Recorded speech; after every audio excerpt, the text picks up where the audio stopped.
ഇവിടെ നമ്മളെ കാറല്ലേ ഇവിടെ ബ്രേക്ക് ഡൗൺ ആയി കിടക്കുന്നേ. ഓ ഇനിയിപ്പോ വല്ല ലിഫ്റ്റും കിട്ടുമോ നോക്കാം. ഡിയുടെ ഒരു കാറായിരുന്നു. എന്തു പറ്റി? നിങ്ങളെന്താ വണ്ടിക്ക് കൈ കാണിച്ചേ? പിന്നെ ചേട്ടാ, ഞങ്ങൾ ഈ കാട്ടിൽ പെട്ടുപോയി. ഞങ്ങൾക്ക് വീട്ടിലോട്ട് പോകാനുള്ള വഴി അറിയാതെ നിൽക്കുക. നിങ്ങളെ വീട് എവിടെയാണെന്ന് പറഞ്ഞാൽ മതി, ഞാൻ കൊണ്ടാക്കാം. കേറിക്കോ. അപ്പൊ ഞാൻ ഫ്രണ്ടിൽ കയറാം. അത് പറ്റൂല, ഞാൻ കയറാം. ഒരാള് ഫ്രണ്ടിൽ കേറിക്കോ, ബാക്കിയുള്ളവര് ബേക്കിലോട്ട് ഇരുന്നോ. അപ്പൊ ഞാൻ കയറാം. എന്റെയല്ലേ ക്രോസ് ഇരിക്കുന്നേ. ശരി എന്നാ. അല്ല, നിങ്ങൾ ഇത്ര നാൾ എവിടെയാ സ്റ്റേ ചെയ്തേ? നമ്മളിപ്പോ വന്ന കാടിന്റെ ഒത്തുനടുക്കൊരു വീടുണ്ടായിരുന്നു, അവിടെയാണ് സ്റ്റേ ചെയ്തത്. ആ പ്രേതാലയത്തിലോ? ജീവനോടെ രക്ഷപ്പെട്ടത് തന്നെ ഭാഗ്യം കേട്ടോ. ആ വീട് പ്രേതാലയമെന്ന് നമ്മക്കൊഴികെ ഇവിടെയുള്ള എല്ലാവർക്കും അറിയായിരുന്നു. അതിന് ആ വീട് നീയല്ലേ കൊണ്ടുവന്ന? ആണല്ലേ. നിങ്ങൾ പറഞ്ഞ സ്ഥലം എത്തി കേട്ടോ. താങ്ക് യു ചേട്ടാ. പൈസ?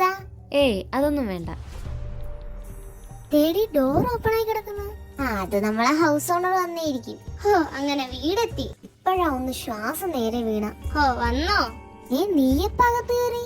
ഞാൻ വന്നിട്ട് 2 ദിവസമായി. കോമഡി പറയാൻ പറ്റിയ സമയം. എന്തായാലും ഒന്ന് അകത്ത് കയറട്ടെ, എന്നിട്ട് സംസാരിക്കാം. നിങ്ങൾ എന്താ ഈ പരസ്പരം എന്തോല്ലാതെ സംസാരിക്കുന്നേ? എവളെ കിളി പോയിന്നാ തോന്നുന്നേ. ഹൗസ് ഓണർ പറഞ്ഞല്ലോ നിങ്ങളെല്ലാം ട്രിപ്പിന് പോയെന്ന്.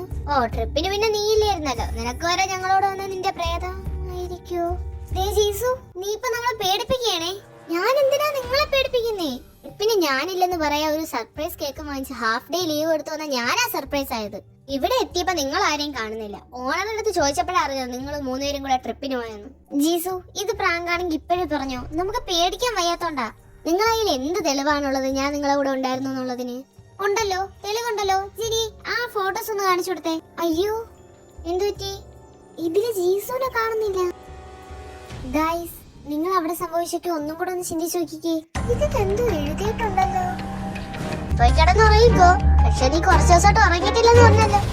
നീ എന്താ വല്ല പ്രേതത്തെയും കൊണ്ടോ? അതിന് നമ്മൾ 4 പേരല്ലേ ഉള്ളൂ, പിന്നെ 5 ചെയ്യാവുന്നേ. നെറ്റ് ആണെങ്കിൽ കണക്ട് ആവുന്നതുമില്ല. ഒരു സിഗ്നലും ഇല്ലാത്തൊരു സ്ഥലത്താണ് നമ്മൾ കിടക്കുന്നത്. ആരാ പറഞ്ഞ സിഗ്നൽ ഇല്ലെന്ന്?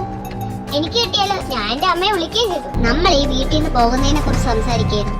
ഈ വീട്ടിൽ നിന്ന് എന്തിനാ പോണേ? ഗൈസ്, നിങ്ങളൊരു കാര്യം ശ്രദ്ധിച്ചായിരുന്നു? ആ വീട്ടിൽ നിന്ന് പുറത്തിറങ്ങിയതിനു ശേഷം പുറത്തുനിന്ന് ആരെങ്കിലും കണ്ട ജീസു ആരും ഒന്നും മിണ്ടില്ല. ഈവൻ നമ്മളോട് പോലും അവര് പോയതിനു ശേഷമേ മിണ്ടോളൂ.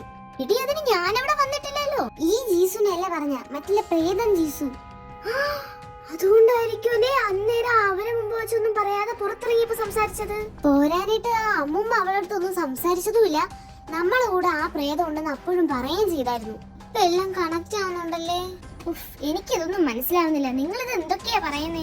അറിഞ്ഞാൽ വിശ്വാസമാവില്ലെന്ന് അറിയാം ജീസു. പക്ഷെ ഇതേപോലെ ഒരുപാട് കാര്യങ്ങൾ അവിടെ വെച്ച് നടന്നു. ഇപ്പൊ നമ്മൾ സേഫായിട്ട് വീട്ടിൽ എത്തിയില്ലേ. ചിലപ്പോ ഇനിയിപ്പോ ആ പ്രേതം നമ്മളെ പിന്തുടരുന്നില്ലെങ്കിലോ? എങ്കിൽ അതിപ്പോ എവിടെയായിരിക്കും? എന്റെ ഫോണിൽ സിഗ്നൽ ഇല്ല. നിങ്ങൾക്ക് ആർക്കെങ്കിലും കിട്ടുന്നുണ്ടോ? എന്റെ ഫോണിലും കിട്ടുന്നില്ലല്ലോ. ഇപ്പോഴേ സിഗ്നൽ പോയി തുടങ്ങി. പണിയാവോടെ. 2 ദിവസത്തെ ട്രിപ്പ് ഒന്ന് എൻജോയ് ചെയ്യാനല്ലേ, അതിനെന്തിനാ സിഗ്നല്? ഗായ്സ്, ആരോ വണ്ടിക്ക് കൈ കാണിക്കുന്നു. അതെ, എനിക്ക് ലിഫ്റ്റ് തരുമോ? എവിടെ പോവാനായിരുന്നു? ആ കാടിന്റെ നടുക്കുള്ള ആ വീട്ടിലേക്ക് പോവാനായിരുന്നു. അവിടേക്കാണോ? ഞങ്ങളും അവിടേക്കാണല്ലോ. ഞങ്ങളടുത്ത് പറയാൻ ഞങ്ങൾ മാത്രമേ ഉള്ളതാണല്ലോ. അത് പിന്നെ അതിന്റെ തൊട്ടടുത്തൊരു വീടുണ്ട്, അവിടേക്കായിരുന്നു. ആണോ? എന്നാ ശരി, കേറിക്കോ.